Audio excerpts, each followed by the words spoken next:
guys, this is a follow-up to one of my earlier videos where we installed a sewer line clean out, and that one got a lot of pushback and comments how I'm an idiot and I did it all wrong, used the wrong fitting, etc. So we're actually going to use this today because it is backed up.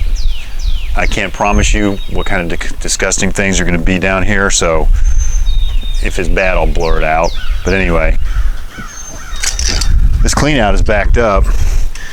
Water stopped gushing out of it, so we're going to get brave here and open it. It is not supposed to be full like that. So I'm going to use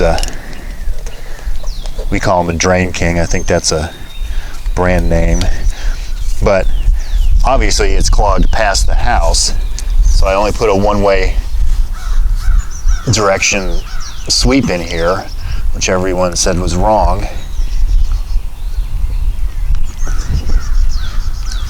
So now that is shoved down in the pipe, now we'll go turn the hose on.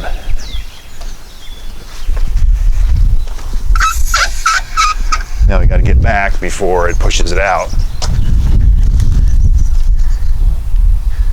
So that'll swell up in the pipe, kind of hold itself in there,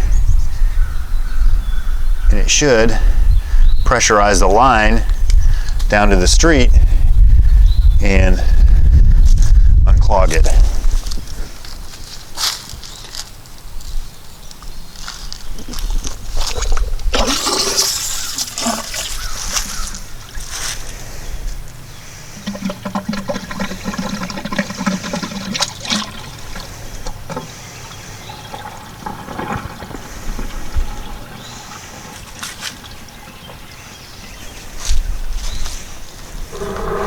Okay, it's clear. So more than likely there's a root problem getting in here based on these gigantic trees in our front yard. But in this instance, I've had to do this maybe 3 times now. So it's clear. See you soon.